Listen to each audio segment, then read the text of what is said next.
everyone. I'm Jill Hinley Lawrence, and this is Our Town. And today we are addressing the school building project in Norfolk, and we have some special guests with us to discuss the project as it comes up to a vote in the next few weeks.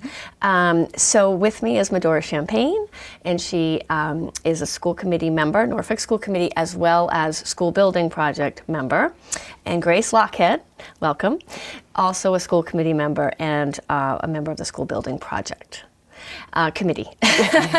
Right. So here we are. We wanted to get out like sort of a Q&A out to the community about this school building project and the vote on it, and kind of clarify and answer questions that will be helpful. So welcome, ladies. Thank you. Thank you for being here. And Grace, you're the chair Correct. of the school building committee. Yep. And Medora, you're the vice chair. I am. Okay. Yes. So you are the people we want to talk to about Well, this.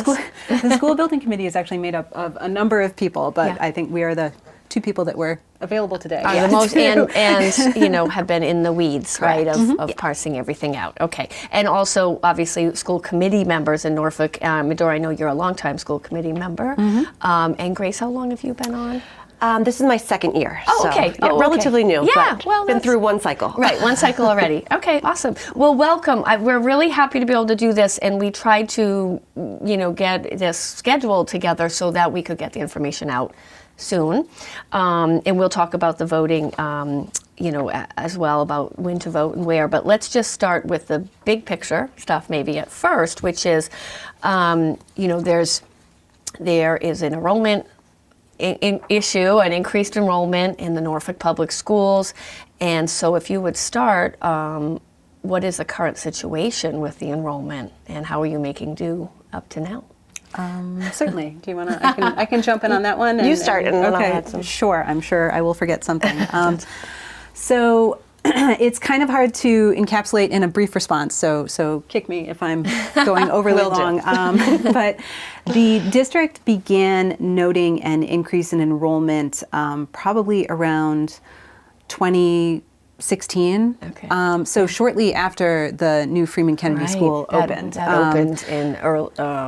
2012, 2013, around yeah. about there. Right. And so, it class sizes started to sort of tick up. You started to see more children entering at the kindergarten level. And so Dr. Alardi, in coordination with the town, Dr. Alardi being the superintendent of our school system, as I think you know, she, in coordination with the town at that point, sought to do a space study, essentially, at Freeman and at HOD to see if this was kind of a blip as far as enrollment was concerned, a temporary issue that we were just seeing for some reason, or whether we were going to be seeing this over the long term and needed to begin planning and, preparing. So in 2017, at the fall town meeting, funds were actually appropriated to do a high-level spacing study and to do some demographic studies and forecasting. That's really when this process kicked off. Right. And so at that point, a demographic study was done through NASDAQ, which is a Massachusetts kind of based organization, New England based organization, that projected that we would be seeing continued steady growth in enrollment over the coming decade within the Norfolk Public Schools. And we at that point, or the district, I wasn't on the school committee at that point, but the district began exploring what options might be available to expand space in the school system. Freeman was built as a model school through the MSBA program, so it was built to accommodate an addition if it was ever necessary. And so that is when the whole conversation around this topic really kind of began to percolate. So that at this point, that's 8 years ago. It was. But I assume the pandemic paused things a little bit, just in a way, or I don't know, maybe It created an interesting enrollment issue because what you saw was some families choosing to pull their kids out due to the fact that we were remote. So we had a little bit of an uptick. You can see it in the data. With homeschooling or, sending your kids to private schools that were open. That stayed, that didn't reverse. And then when they made that choice, they stayed out. Okay. But it's a blip, and then you see it continue along that line. Well, you can see the building, the building in town, the residential, so it's logical. Yeah, and so I mean, what we've really seen, both pre-pandemic and post-pandemic, this has continued to be a topic of discussion. Enrollment has matched, with the exception of the one sort of COVID year, enrollment has matched very, very closely all the projections that we've received. Yeah. So, in the past years since we have been studying this, the Norfolk schools have seen an influx of approximately 125, I think, additional students into the school system. Total. Yeah. Across both buildings. Across the buildings, yes. yeah. Okay. And that had matched what the demography indicated we would be seeing. And that has put the H. Olive Day School over capacity, and it has put the Freeman School at capacity at this point, with the overcapacity enrollment from HOD poised to move up into that building. Right, which is what we've heard, right? Correct. About pre-K or... Yeah, okay. well, no, I mean, Or- even if we do nothing, there will now... Both schools will be over capacity. Oh, okay. Because I there's see. going So to the be... lower They're grades are moving. larger. Yeah, the as lower they grades. move up, Freeman Okay. gets Yes, more cramped. understood. Right. So in addition to that, demography indicates that over the next 10 years, we will be welcoming an additional 200 students into the school system. Wow. From now, next 10 years starting now? Oh, wow. Okay. And so this leaves the district in a situation where we are currently out of space, more than out of space at the H. Olive Day School. So to address your earlier question about, how this has been dealt with up until now, Norfolk's class sizes have increased over the past, 6 to 8 years relatively steadily. We now have the highest class sizes in our kind of comparison districts of Rentham and Plainville, and then also other districts within the Commonwealth that match us. So kind of smaller elementary school that feeds into a regional district. Our average class sizes are over 21. 22, It's I think, approximately about. 22 across the district. So we have managed to not have to raise class sizes yet, but we are at per the school committee policy, we haven't had to change our policy, but we are at the maximum across per the grade policy, levels per the policy. In addition to that, at the H. Olive Day School, there has been a lot of creativity utilized over the past 8 years. And that has unfortunately included repurposing spaces that were traditionally used for other types of instruction Like into music, yeah. classroom spaces. Yeah. So currently the music room is not a music room, it is a grade level classroom. The music teacher delivers instruction on a cart going from class to class, and their office is on the stage, Oh, where they that's used to do right. productions, but now Yeah. it's full of It's equipment. a storage area, and it is the music sort of storage and office area, and then the technology integration specialist works on the stage as Oh, well. wow. as well as a copier for the teachers. It's just kind of a... So it's a workspace. Correct. And does that mean it's taken the stage away from using for things? I mean, I don't know. Yeah, if they're going to do that, they'd have to move everything out so that the Yeah. children could get in behind the curtain, because right now behind the curtain is completely used. And just speaking as a parent who has a 6th grader and now kindergartner, we're so lucky that our teachers are so amazing that my kindergartner doesn't feel that he isn't getting the same Right. experience, but as a Right. parent, I know see it's it. such a different Yeah, experience. right. Going to a music room is very different, where you have a piano, you have all sorts of instruments you can use, you're able to, sing songs on, bleachers. It's Yeah. just a different experience than sitting at your desk. Yeah. The same desk. Exactly. Yeah. And you don't get to get up and move around. And so it is impacting Yeah. education. It does. Yeah, Certainly. it sounds like it. Yeah. One clarification question on this is, when you're talking about these enrollment numbers and the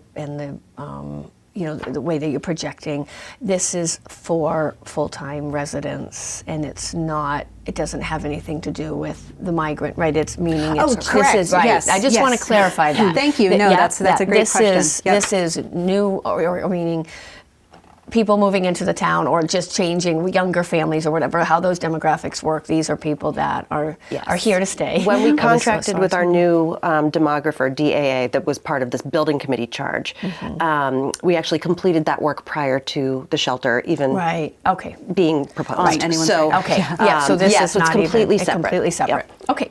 Good. I just wanted to. No, that's important, because Yeah, there is yeah. a lot of swirl. Yeah, Yes. right. No, just to make sure that, the whole, doing our show today, we want to make sure we're getting all the facts out there. Okay, well, that was very helpful. Like, I think we have a good picture of this. And it is good also to know that Freeman was built to accommodate an addition, because I remember, that, I mean, you can see it, right? It's a horseshoe versus the square. An unclosed triangle. Or triangle. Exactly. Yeah, right. Okay, so I think you've addressed what work has been done to solve the enrollment issue, meaning, to try to manage it best. But do you want to add something to that? Just from a sort of laundry list of what's been done to date. Obviously, we mentioned the stage, the music room. We are poised to need to repurpose the art room at H. Olive Day in the coming years if this trend continues, which we think that it will. Yep. In addition to that, we've had to work with our facilities team who are amazing to try to kind of fit out some spaces that exist within the building for the delivery of special education services and breakout rooms and things like that. So you have some instructional space that is sharing room with a large server. It used to just be the server room at H. Olive Day. And the library has become kind of a catch-all. There's no office space for a librarian any longer, so there's sort of a partitioned off area within the library where there's a workspace in there, and it has just come to the point where you can't move the pieces around anymore to make it fit, unfortunately. And then at Freeman, we're beginning to see some aspects of this as well, because as I mentioned, they're at capacity. So you have a science lab that had to be converted into an instructional space, so there is not the same access that there has historically been to the science lab facility or the makerspace, which has had to be repurposed in certain ways as well. So it's unfortunate. It is beginning to impact things. Anecdotally, my students, or the one student I have left in the local schools, is older and will be moving out of the system soon, and I can see the differences between the experiences. I also have a high schooler, between the experiences that each of my children has had and what education has looked like, and I think the teachers and staff and admins have been wonderful about working with what they have. Unfortunately, you do just reach a point where the space can't accommodate the growth. Well, and the little cuts that impact, meaning they say the 1,000 cuts, kind of feel like there's these little cuts that impact the education, but they're adding up. They're adding up. Yes, they're adding up, and any one of them alone, they don't have the music room. Well, I mean that's a big one, but but then there's all these other ones. Well, and I think, for example, a little one, all of the grade levels had been continuous on a floor, right? So that all the classes are together, each grade is together. Now we can't do that anymore. So you have third graders who have a class in the fourth grade hallway, which doesn't seem like a big deal. But when you're switching classes for different things, it is they have to go through a different hallway. They have to be with the bigger kids. It's not disruptive. Ideal. It's not ideal based on how and it's Freeman a little was cut. built. Right. In grand scheme, it doesn't matter, but when you add all of it together, it does impact education. Yes, and while I was kind of processing while you were explaining it, I was thinking that, I think most people are aware, but there's federal law for special education services that has to be followed, or federal and state, right, laws for special education. So those are things that you can't, you have to provide it a certain way, and that's a hard line, right? So that, I think people realize that, but that that adds to the complexity, you might not even think of that just because you've been on the school committee for a long time and you've had that experience. But as a parent, you think, oh yeah, that's right. They have to accommodate certain ways for special education that is not a district, up to the district always, is because I think there's federal and laws that saying certain things have to be a certain way.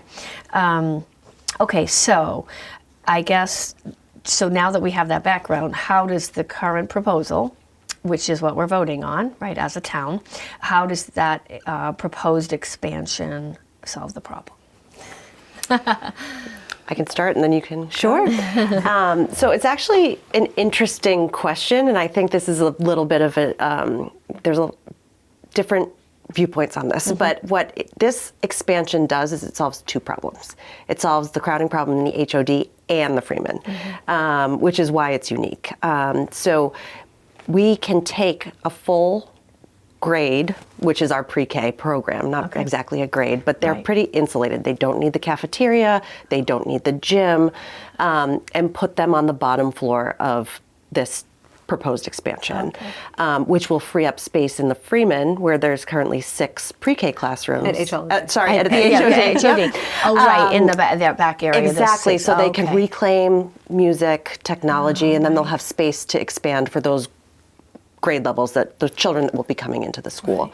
The upstairs can be used to repurpose, we can put the science lab there, and then we can take the science lab that's currently a classroom and move it there so that the classroom can stay. So, you know, it does provide us flexibility in the Freeman as the classes continue to roll up and that space rolls up. And the reason it's unique is that pre-K is insular. Right. It It doesn't need those other things. So we can, you know, have that space alone, and it doesn't impact our already crowded cafeteria, our already crowded hallways. I see. So pre-K, it sounds like it's a beautiful solution, because pre-K moving to Freeman, FK, means that you've got all that extra space at HOD, which they need, and then, but it's not impacting the Freeman enrollment. I mean, the Freeman other rooms. Like, so it's a nice, that makes sense. And it's nice that you don't have to split a grade or anything. Oh my God, can you imagine like splitting up second grade, or it's, you know, sounds tricky. And we can centrally locate some of those spaces that are used by all of the Freeman students, like art, science, in that new wing, so that everybody has the same access. They don't have to go down a grade wing to get there, which is also a nice benefit. Okay. All right. Well, that sounds good. Do you want anything you want to add? I'm sure I missed. Sure. No, I think that really is the main driver behind why this is the solution. I think that has been discussed over time and was ultimately unanimously selected by the building committee for presentation to the school committee and the town. Moving pre-K is a solve for 2 X's, essentially.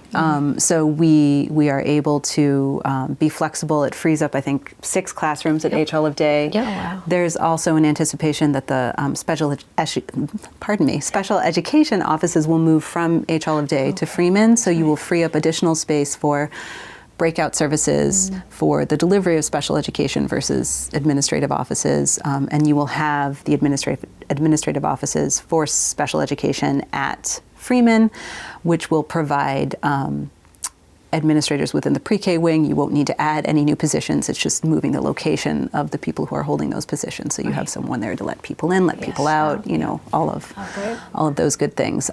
We had contemplated, and I think it has been discussed since 2017, you know, would it make sense to have a freestanding early childhood facility in town? Would that be a way to solve the problem? And that has been discussed and explored at sort of each phase over the past 7 or 8 years at this point, and where we were impeded somewhat by a few factors. There is not a facility in existence in the town of Norfolk that would not need significant retrofitting and updating to become an educational facility. In addition, all of the town-owned facilities are being used for other purposes. So you'd be looking at trying to find a location where you could build something new. So it would be, you would end up with 3 sites that you're maintaining and a single construction project. Whereas at this instance, we have a single construction project, but we will still only ever have 2 sites that the town and the district are responsible for maintaining. So I think from an efficiency standpoint, it was attractive. And from a staffing perspective, right? If we have a 3rd site, then we need, you know, a whole new set of staff, and we need a nurse there. We'll need, so it just becomes untenable financially. It sounds it. I mean, you're right. A 3rd, just adding a site seems complicated. And a 3rd site would not, I mean, to kind of beat the horse, it would not solve the problem at Freeman. Yeah, we could right. move pre-K and not have to build a cafeteria and not have to build a gym, Yeah. but ultimately that would only free up the space at H Olive Day, and Yeah. you would continue with the existing space Right. crunch that's going to become As those progressively larger worse. classes move up, Freeman, Yeah. Right. then we'll need to solve the issue there. Yeah. Right. So. Okay. All right. Well, that's all great info. So that were the other options we've already answered. Oh, yeah. sorry. No, Jumped that's ahead. great. That's your. Well, there that's were how a your brain- few other options as well. I mean, just for the sake, I know modules. there have been a lot of questions, which I think is not unusual at this point in the progress of a debt exclusion vote or, a major capital project. One of the other options that had been discussed was possibly leasing space, whether that was in town or outside of town in a situation where, there was available space in another town. Is that you can do that? In theory, yeah. In theory, yes. You can figure it out. Yeah, you could. And we, at the building committee, I think, went over some numbers. Dr. Alardi sits on the board of BICO, the BICO Collaborative, Okay. and BICO will rent space out in school buildings that have space, as they need it and as it's available. And looking at what the kind of costs associated with that would be and the impact on the district, it did not appear to be an attractive option. This is going to be a long-term problem. Theoretically, if you were going to lease something, say, for a period of 10 years, at the end of that 10-year period, you still have a problem. Yeah. There's no guarantee that that space will still be available for lease, and you have Right. now expended, some significant funds Money across the course of that. with the leasing to not solve the And problem. you don't have a permanent solution. And it does raise the other issues of a third site, so administrators, a nurse, transportation costs to get the Right. students to the facility, and it does raise the question too of telling some portion of the student population of Norfolk that they're going to be educated outside of town. It's an expensive and complicated Band-Aid. Yes. that does not solve the Yeah. problem, I see. unfortunately. And are we required to transport pre-K though? No, right? That's No. not within, yeah. No, if it was pre-K, again, you would run into the issue of only freeing up space Yeah, at in one H Olive school. Day. Yep, But it doesn't solve everything. pre-K is run through the special education department, Oh, okay. and that would mean having special education in whatever outside of right. town location Right. you leased. Yeah. And unfortunately, that sort of currently we have special educators who share time and move back and forth between each building, or have the ability to do that because the two buildings we have are Close. a Yeah. mile apart Right. at best. And so you can share, and- staff can. Exactly. And you would So run that- into an issue if you were sending them out of town, I think, with what could reasonably be expected, across the course of a certain day for people to be able to deliver services, which would increase staffing costs and headcounts and, additional overhead. So that's the Yeah, no, not that, so short answer on leasing. yeah, no, that makes a lot of sense. Thought of a question, but I don't know if I have it, so it'll come back to me.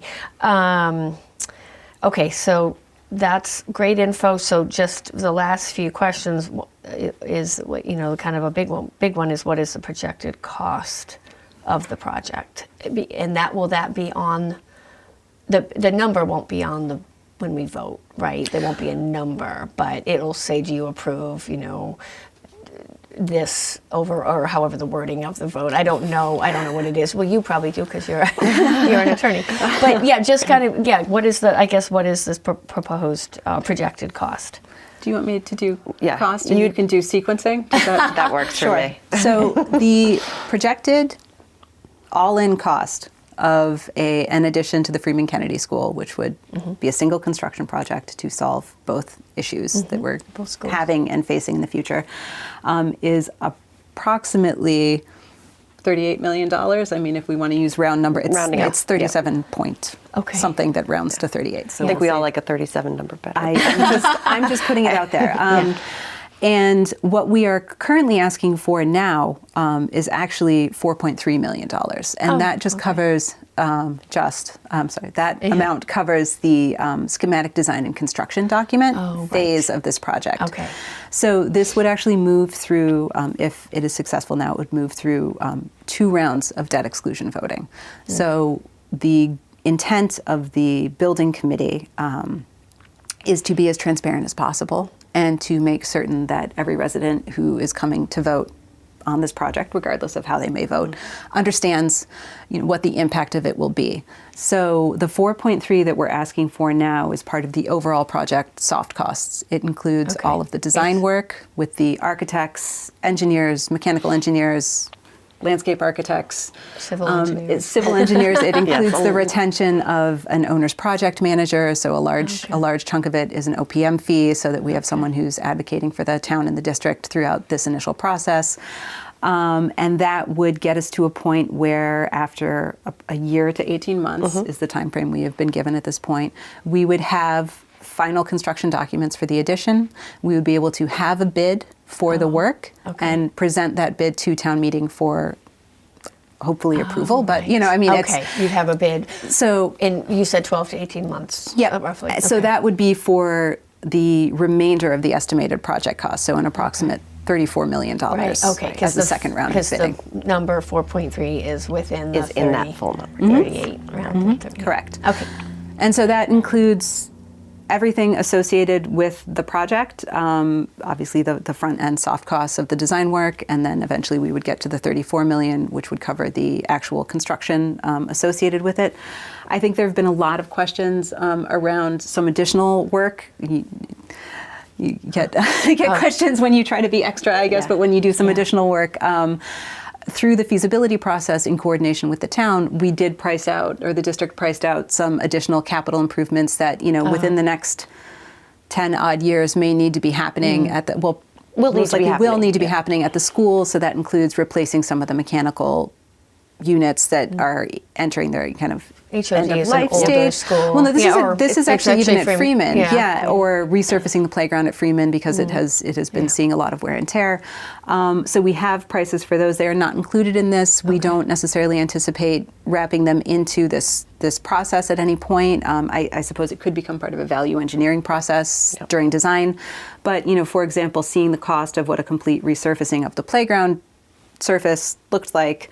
I know the district has been working with the facilities department to see if there's a way we could do that internally with more of a patch and repair approach to contain the costs associated with it. So just clarifying that, because I know it's been asked a couple times. Okay, that's good to know. I'm sorry, I covered phasing as well. Yeah, you covered No, that. that's okay. But I think one of the things that's important to note here that came out in some question at one point is that assuming this is passed, and then it doesn't pass at the next meeting, it's not a lost cause. We still have that design. So at a future date, we could pull that and use it. Okay. So, that's good. That's a good point. Yeah, so I think from my perspective as a taxpayer, that makes me feel better about this phase because there's still an escape hatch, but we're not wasting the money. Right. Okay. And I thought of a question as a taxpayer that I thought I could. It's not a really tough question, but so just as I'm thinking, okay, we're going to go vote as the residents of Norfolk. So where is the big bubble of enrollment? I mean, it sounds like it might be still at HOD, but by the time the construction is done, will those big classes be? It sounds like those big classes might already be in fourth, fifth. So that was my question. Like, what about that? What if that we expand, but then we have smaller numbers? I mean, I don't know. That was just where my brain went. Yeah, so we are already seeing it at Freeman. I mean, my son's in fourth grade, and it's a really big grade. They've had to expand increase that grade level teachers. So they're moving around teachers to accommodate.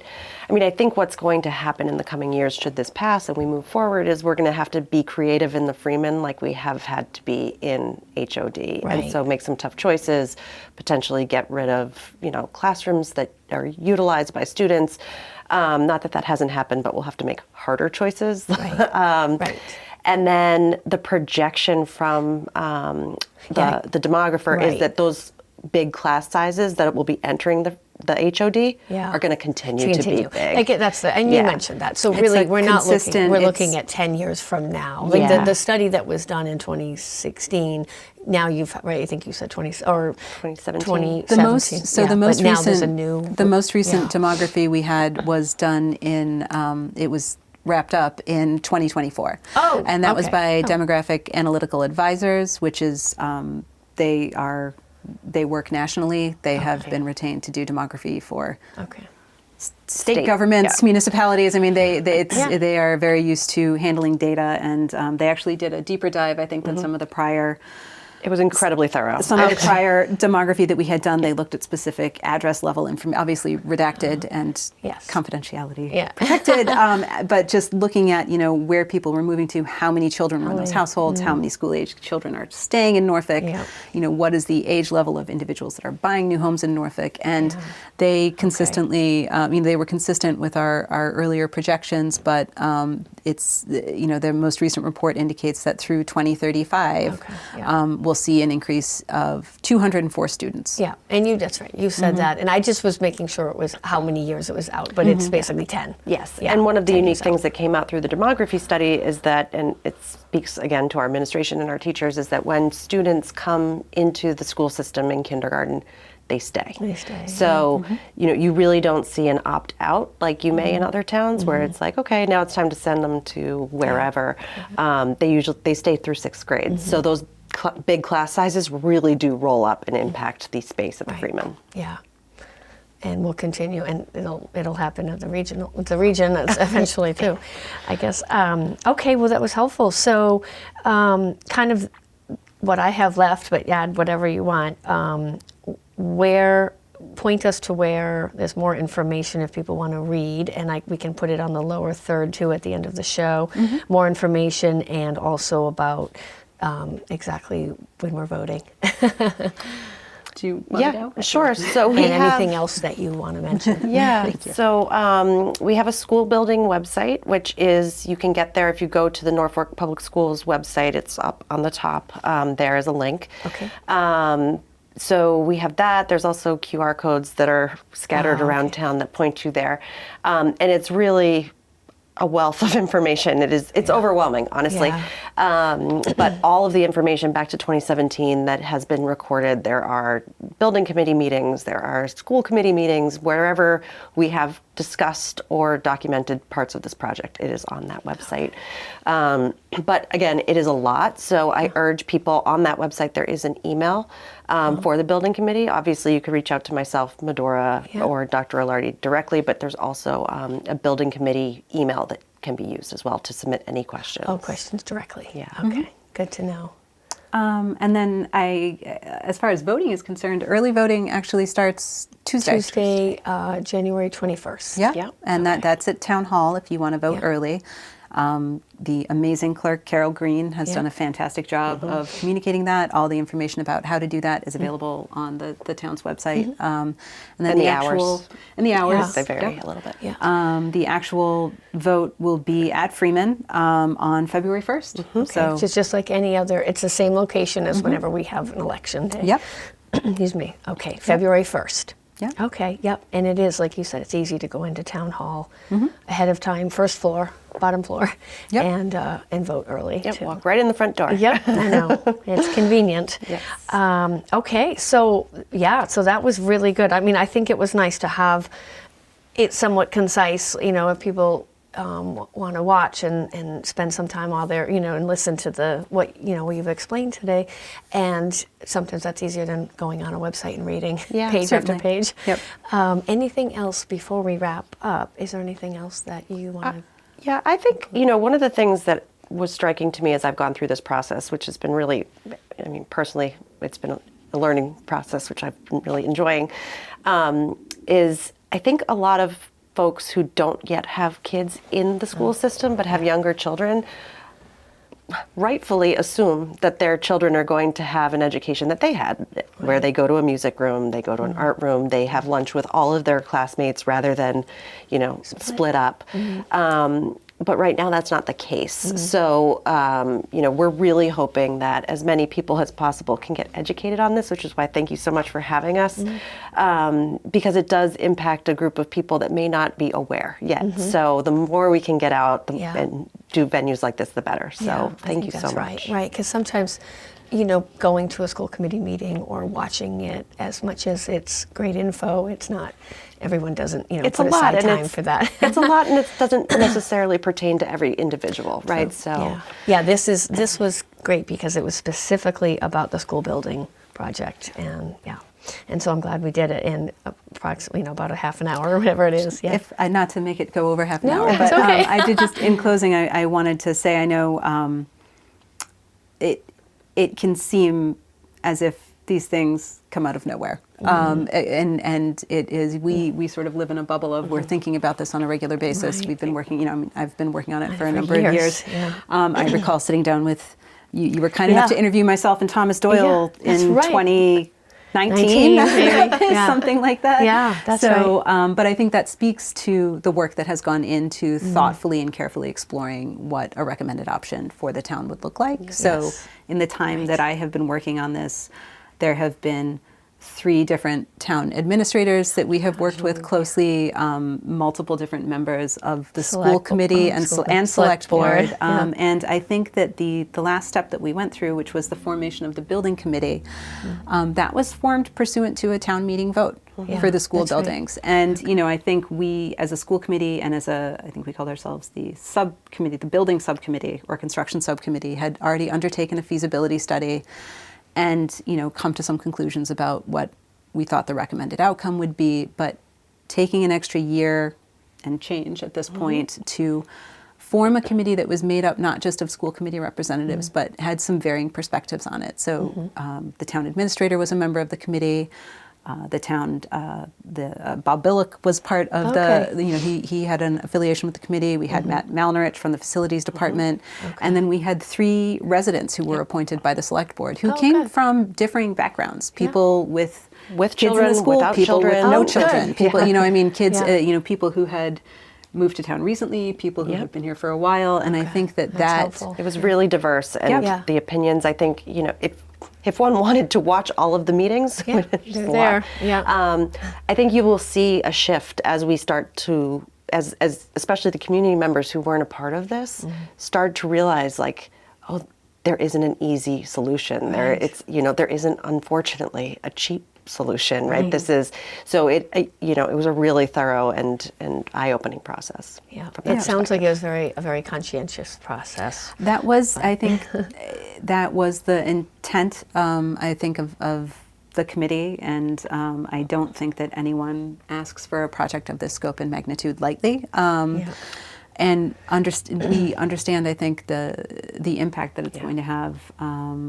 Regardless of the outcome of this vote, there will be a significant impact on the town. So again, to echo Grace, I think the most important thing that someone can do before they go vote is to review the information and review the project history and understand the work that's gone into coming to what is being proposed and As a then solution. make Yeah. the best choice that they that they can. Get informed, and overarching that all of our home, the values of our homes are linked to the education in the town, right? The public education. I mean, I think to some degree.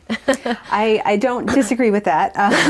So just knowing what I personally, anecdotally took into account when we were looking for a place to call home, Yeah. that was certainly a Oh, huge yeah. factor. It So. is. It is. And I think our taxes in Norfolk are high, and it is a big ask. And we are all taxpayers in town, and it's the committee, I think, did a really good job and really kept front of mind being as fiscally responsible as we can be in this project, because I don't think I can speak for myself. I don't really want my tax bill to go up, but I would rather do it now than have it go up even more later. And so Right. that's kind of where I'm summarizing for everyone, but that's where we ended up, which is, it's a need. We should take care of it now while Right. the costs are where they are, rather than Yes. deal with the Right. escalation that's to Right. come. So Inflation going forward. And the ask on February 1st, or for voting this round, is the 4.3 million for the,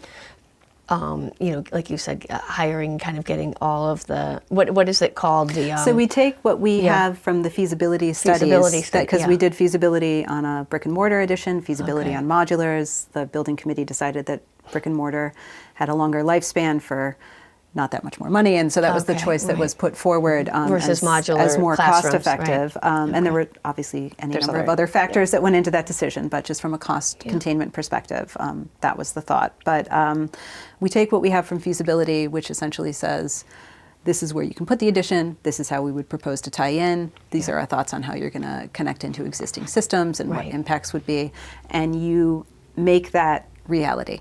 You know, it's the final, I see. Architecturally. the final, and that is also a process through which you can get into some value engineering and say maybe we could save here, maybe we could modify, you know, some aspects of the design to try and control costs, and ideally end up where the cost estimators have suggested we would for the overall project. Okay, and the money that we're voting on, will be something that the town will own in terms of, if, like you said, if it doesn't pass another going forward, you still have those plans. You have You undertaken would that keep those process. You plans, have the yeah. plans. You know what you could do if it didn't pass in the future. You could utilize them again in the future, or they Table could them. become a starting point for.